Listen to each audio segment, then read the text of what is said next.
Bien-aimé du Seigneur, je te salue dans le nom de notre Seigneur Jésus-Christ. Que le Seigneur te bénisse, que le Seigneur te comble de sa joie, de sa grâce et de sa faveur.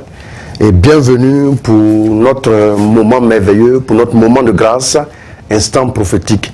Alors je suis Chris Roland Ouattara et je veux t'accompagner dans un temps de partage, dans un temps de méditation, pour que tu saisisses certaines attitudes qui t'aideront à évoluer dans ta marche chrétienne. Je voudrais que tu saches que le Seigneur qui t'a créé a donné un but particulier à ta vie. Ta vie a été faite dans l'amour de Dieu, ta vie a été faite dans la joie de Dieu afin de résoudre un problème quelque part sur la terre. Je voudrais donc t'inviter à te disposer, t'inviter à écouter attentivement ce message. Oui, il est tiré de Marc 10, le verset 46 au verset 52. Et je lis, « Ils arrivent à Jéricho. Et comme Jésus sortait de Jéricho avec ses disciples et une assez grande foule, l'aveugle Bartimée, fils de Timée, était assis au bord du chemin en train de mendier.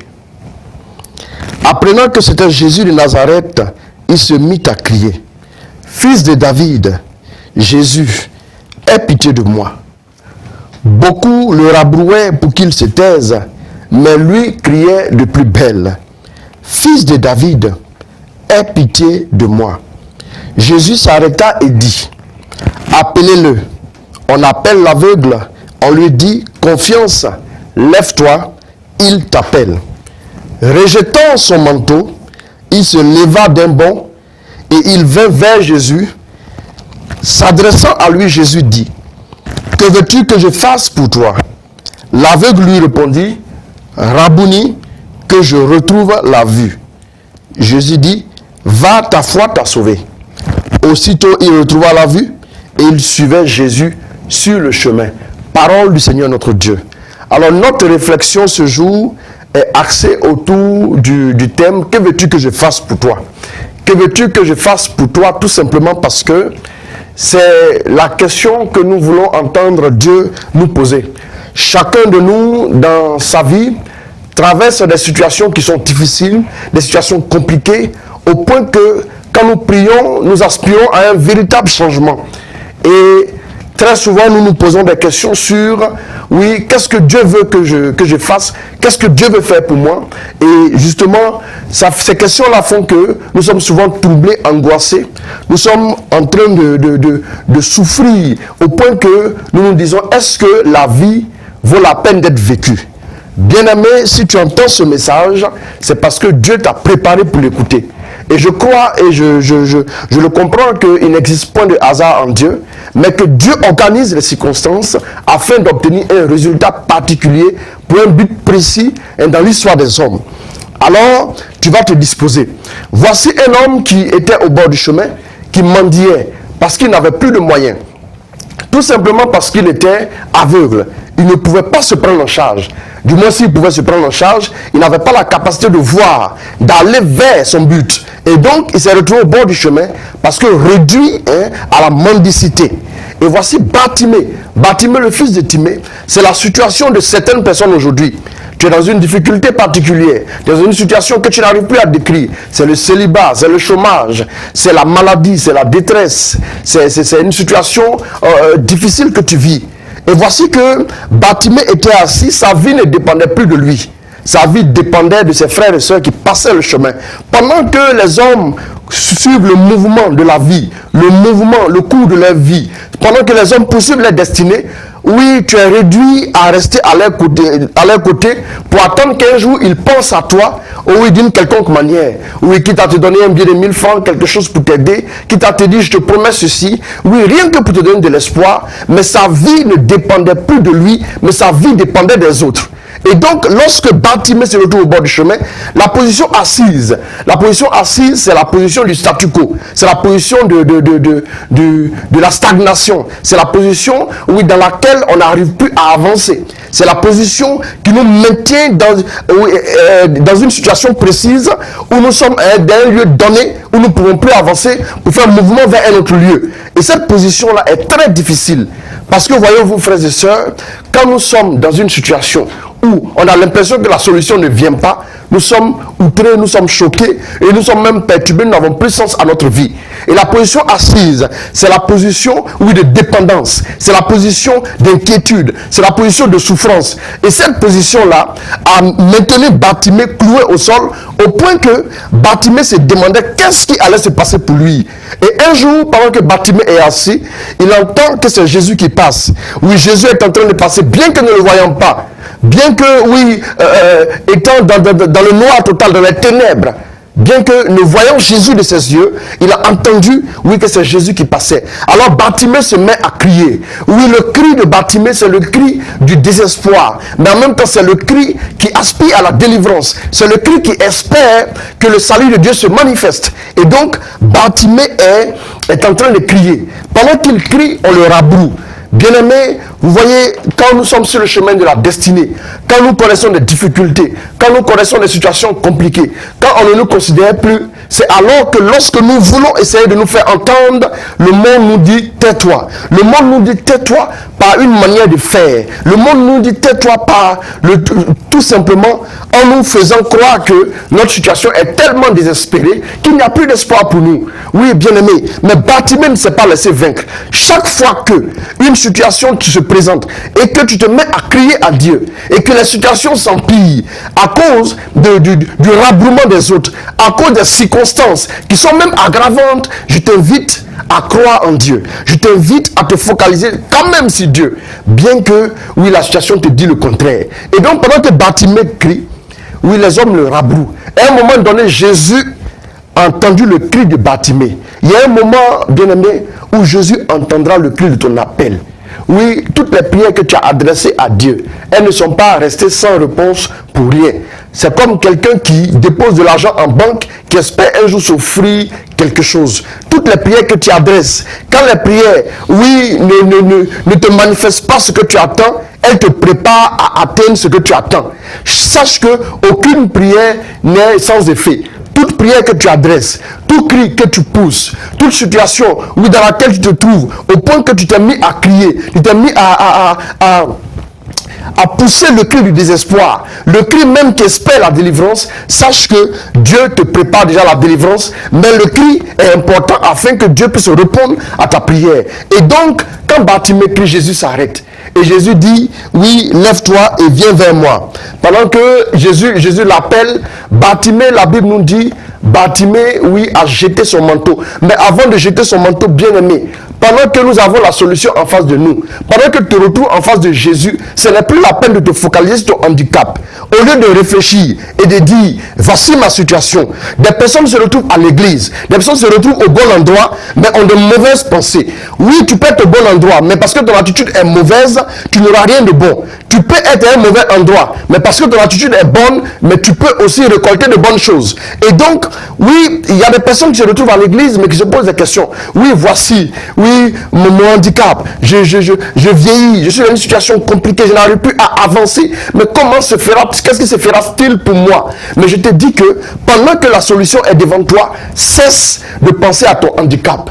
Et donc, Bartimée ne pense plus à son statut d'aveugle. Bartimée ne pense plus au fait qu'il a été rabroué. Bartimée ne pense plus au fait que les gens l'ont dénigré, les gens l'ont insulté, les gens l'ont calomnié, méprisé. Mais Bartimée se focalise, toute son attention, il la focalise sur la personne de Jésus. Écoute, quand tu es dans la détresse, quand tu es dans une situation compliquée, à un moment donné de ta vie, il convient que ton énergie soit focalisée, oui, sur une personne précise, que la solution c'est Jésus. Donc je t'invite à saisir cette réalité. Et donc il est allé vers Jésus, il a jeté son manteau. Jeter son manteau, c'est le fait de poser un pas. C'est le fait de se lever et d'aller vers.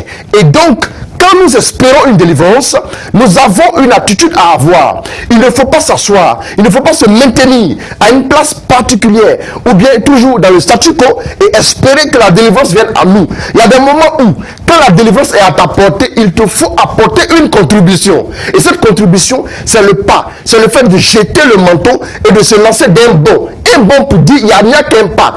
Dieu te mettra toujours dans une situation où il te faudra juste poser un pas pour voir la délivrance. Je ne te dis pas 2 pas, je ne te dis pas 3 pas, je ne te dis même pas, oui, 1 pas et demi, mais je te dis juste un pas que tu poseras. Écoute bien, quand la voix de Dieu se fait entendre, écoute-moi bien, il y a toujours un pas à poser. Et ce pas qu'il fallait poser, c'est le pas que Bartimée a posé en se levant d'un bond.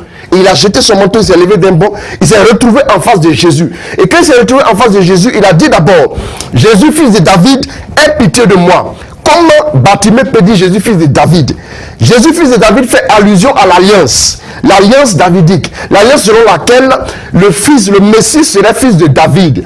Écoute-moi bien, je ne sais pas la situation que tu as connue jusqu'à maintenant, mais pendant que tu vas, oui, te connecter au fait que tu as une alliance avec Dieu, tu as été baptisé. Oui, peut-être que tout ce que tu as, c'est ton baptême. Peut-être que tout ce que tu as, c'est le fait qu'un jour tu as reçu la confirmation. C'est le fait qu'un jour tu as dit à Dieu, me voici, je te donne ma vie. Écoute, ça suffit pour te mettre dans une alliance avec Dieu. Il a dit, Jésus, fils de David, aie pitié de moi. Et il a invoqué l'alliance et il a présenté, oui, sa situation à Jésus. Et il a reconnu, aie pitié de moi, pour dire simplement que Jésus pouvait le sauver. Il a reconnu Jésus comme son sauveur. Dans son cri, il a reconnu comme son sauveur. Et il a dit, oui, aie pitié de moi, pour dire que Jésus est son sauveur. As-tu reconnu un jour Jésus comme ton sauveur? Oui. La première des choses, l'attitude, de crier, de se lever. Et la deuxième chose, c'est de jeter son manteau, de poser le pas, d'aller vers. Et la troisième attitude, c'est maintenant le face-à-face avec Jésus. Le face-à-face, bien-aimé, est très important. Je voudrais que tu saches une chose. Bartimée était au bord du chemin pour avoir de l'argent. Mais quand Jésus lui a posé la question, que veux-tu que je fasse pour toi? Il lui a dit que je retrouve la vue. Le plus important dans la vie spirituelle d'une personne, ce n'est pas que nous puissions avoir de biens matériels, mais c'est que Dieu ouvre nos yeux à son trésor, à ses mystères. Le plus important, quand les yeux de Bartimée s'ouvrent, la première personne qu'il voit, c'est Jésus. Quand Dieu t'ouvre les yeux à sa grâce, quand Dieu t'ouvre ses yeux à son visage, c'est la chose la plus importante que tu puisses rencontrer dans ta vie. Le tout n'est pas que tu aies un déblocage particulier, mais que tu fasses une rencontre qui va marquer ta vie à jamais. Et voyez, après, quand Jésus lui pose la question, Bartimée répond Rabouni. Rabouni, quand nous allons en hébreu, il y a Rab qui veut dire maître, et il y a Rabbi qui veut dire le maître, mon maître. Et il y a Rabouni qui veut dire le maître même incontesté. Donc Jésus est le Seigneur de Bartimée. En plus d'être son sauveur, il est son Seigneur. Et Bartimée saisit cette réalité. Cette troisième réalité est importante. Écoute, il faut que tu arrives à expérimenter Jésus, d'abord comme ton sauveur, mais aussi comme ton Seigneur. Bien aimé, quand tu te connectes à l'alliance que tu as avec ton Dieu, cette alliance te permet de vivre une expérience qu'on appelle le face-à-face avec Dieu. Et quand tu te retrouves face-à-face avec Dieu, Dieu est capable maintenant de changer ta situation.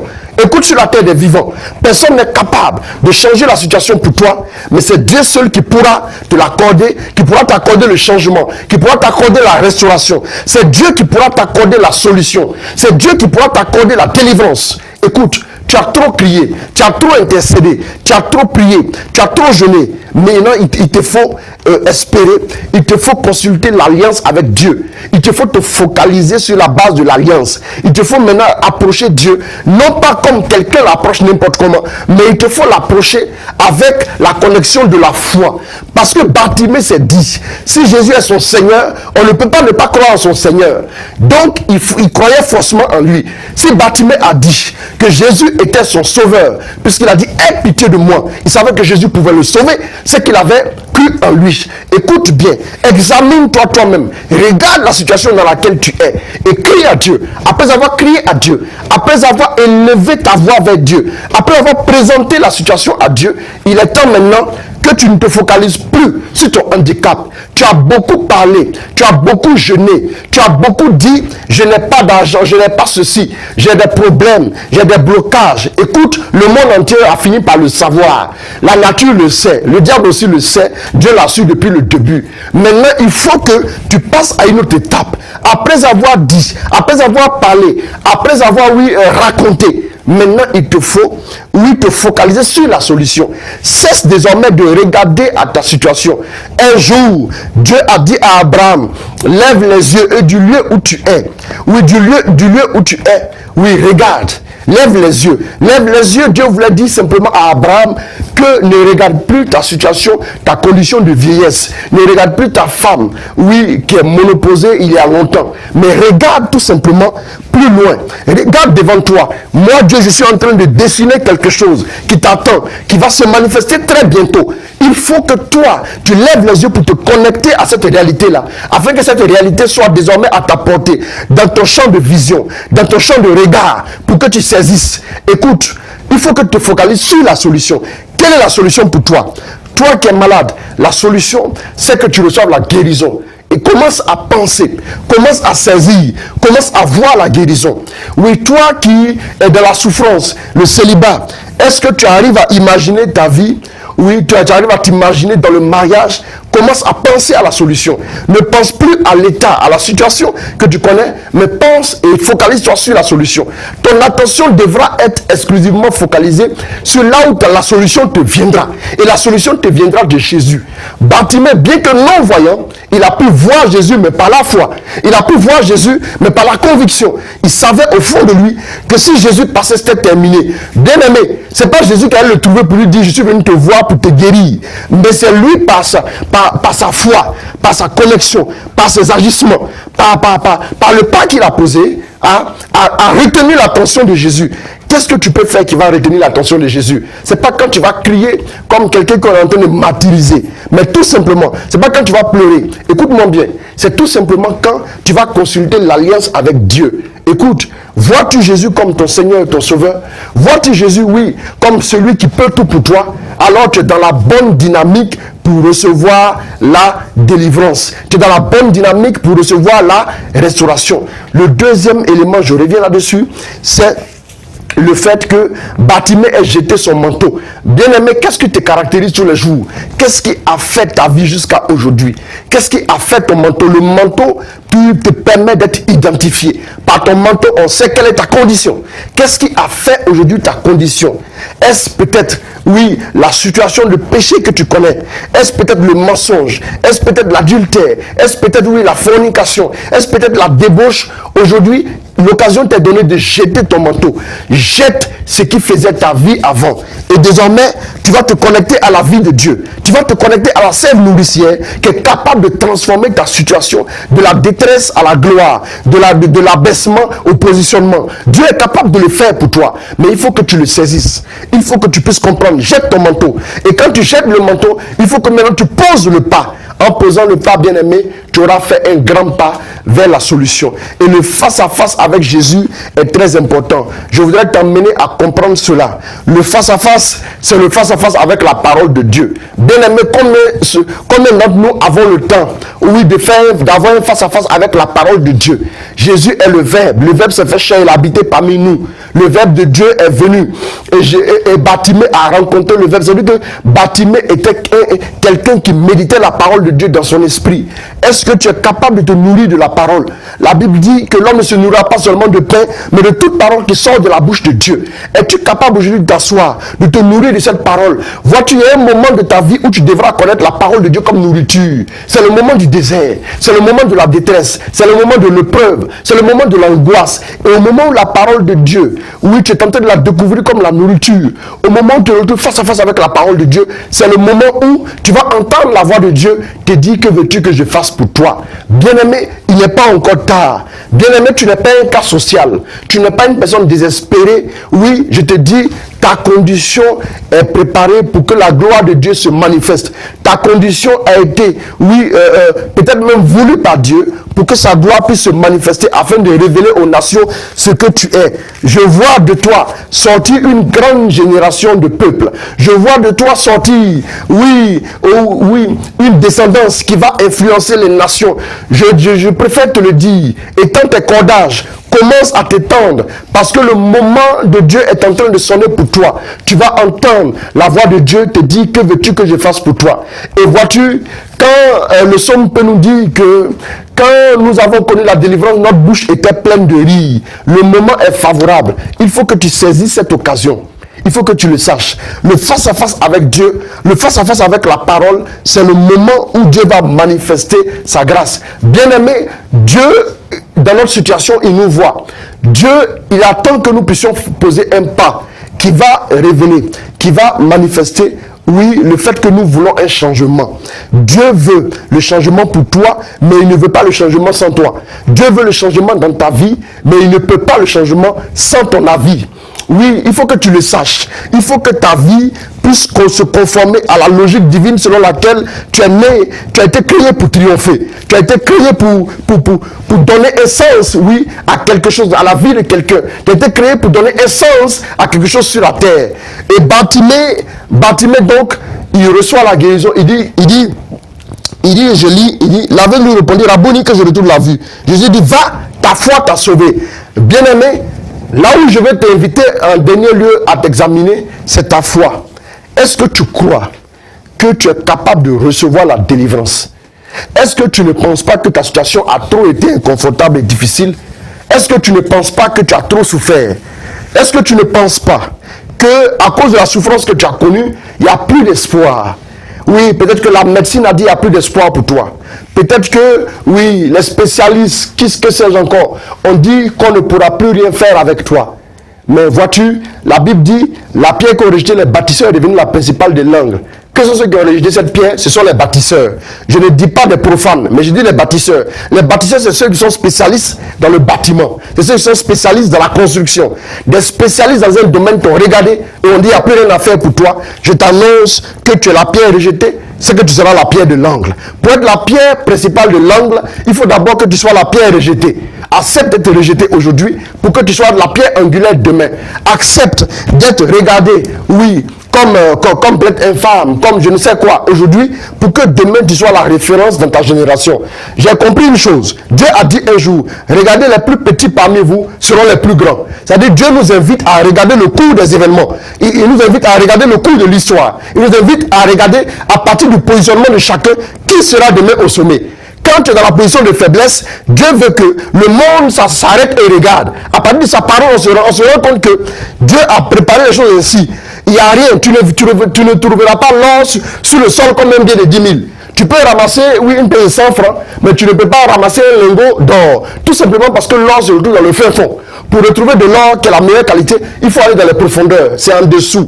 Ce qui est en dessous est souvent ce qui est préparé pour l'élévation, pour être élevé. Et quand on retrouve l'or, on le place toujours au sommet, on le place toujours dans des lieux vraiment assez intéressants, tout simplement parce que ça a une valeur. Ta valeur est excellente. Ta valeur est tellement grande que le monde peine à te voir.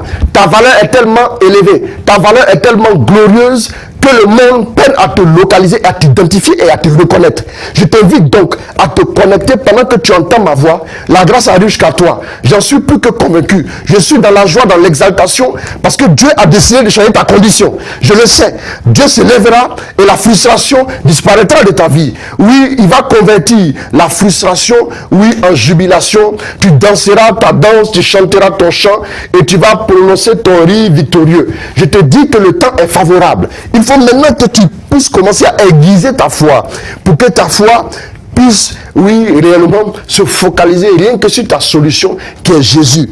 Et voyez-vous, aussitôt il retrouvera la vue. Aussitôt. Bien aimé, quand la foi arrive dans notre cœur, quand la foi se bonifie dans notre cœur, automatiquement, quelque chose se passe. Aussitôt, il faut que quelque chose se passe dans ta vie. Et le moment est favorable. commence à méditer la parole jusqu'à ce que la foi grimpe en ton cœur et capable de produire des signes afin que tu puisses témoigner à la gloire de Dieu. Et la Bible dit, il suivait Jésus sur le chemin. Bien aimé, il y a une génération de chrétiens aujourd'hui qui sont des chrétiens consommateurs. Je ne peux pas comprendre que quelqu'un pour qui Dieu a fait quelque chose de grand retourne tranquillement s'asseoir chez lui à la maison pour ne faire que manger, pour ne faire que rire, pour ne faire que dormir. Bien-aimé, tu vas m'excuser, mais c'est un peu égoïste quand même. Vois-tu, quand Jésus se manifeste dans la vie de n'importe quelle personne, il attend de cette personne une réaction. Regarde, un jour, quand Jésus a permis à Pierre de faire la pêche miraculeuse, Pierre automatiquement a été rejoint par Jacques et Jean qui sont servis dans sa barque. Quand Dieu veut te bénir, il regarde la vie des autres en te bénissant. Il regarde l'impact que tu auras sur les autres quand il te bénit. La Bible nous dit ici que Bartimée a commencé à suivre Jésus sur le chemin. Il est temps pour toi que tu t'engages quelque part. Que tu puisses, soit après avoir vu le déblocage dans ta vie, que tu puisses entrer dans un groupe, quelque part, pour suivre le mouvement de Jésus. Ne t'assois pas chez toi à la maison. Ne dis pas simplement, oui, j'ai été guéri, mais je vais retourner. Comme j'ai honte, je vais aller m'asseoir chez moi à la maison. Dis à ma maman mon témoignage, dis à mon frère mon témoignage, et ensuite manger et dormir. Ce serait un peu trop méchant. Parce que beaucoup de personnes, regarde la situation que tu as vécue. Qu'est-ce que tu voulais entendre à un moment donné? Des témoignages ou bien tu voulais entendre des railleries? Et il faut que tu le saches. Toi aussi, ton témoignage va changer la vie de quelqu'un. Tu témoignes pour que les autres témoignent. Témoignage appelle témoignage et la gloire appelle la gloire. Il faut que tu le saches. Il faut que tu saches que tu dois aussi aller t'engager quelque part pour donner ton témoignage à la gloire de Dieu. Bien-aimé, voici un peu ma réflexion pour toi. Dans un premier temps, il fallait donc... oui, ne pas se focaliser sur notre handicap, mais il fallait plutôt se focaliser sur la solution. Dans un deuxième temps, il fallait jeter son manteau et se lever d'un bond. Et dans un troisième temps, le face-à-face avec Jésus, le face-à-face de la foi, le face-à-face de la parole, le face-à-face du que veux-tu que je fasse pour toi. Après ces trois choses, je vais t'inviter donc à te tourner de tout ton cœur vers Dieu. Il faut que tu saches, la situation que tu as vécue jusqu'à maintenant, pendant que tu entends ce message est en train de sonner la fin de ton problème, la fin de ta difficulté, la fin de tes gémissements. Et l'onction royale, l'onction pour te faire régner est en train d'arriver jusqu'à toi pour un changement radical dans ta vie. Que le Seigneur que nous invoquons te bénisse, que le Seigneur te garde. Oui, Père, je prie que tu bénisses tes enfants. Oui, merci de les combler. Merci de leur accorder toute ton attention. Oui, merci aussi parce que eux aussi vont entendre ta voix. Que veux-tu que je fasse pour toi? Bénis tous, bénis chacun, et que ta gloire se lève sur la vie d'une personne comme jamais auparavant. Oui, que cette personne-là soit la référence au milieu de cette génération. Que alors que tu étais handicapé, alors que tu avais des difficultés, que Dieu change tes pleurs en joie, que Dieu change tes lamentations en cris de réjouissance pour la gloire de son nom. Qu'il te bénisse, qu'il te garde, que Dieu veille sur toi et qu'il te comble, lui qui est vivant pour les siècles des siècles. Amen. Que Dieu te bénisse.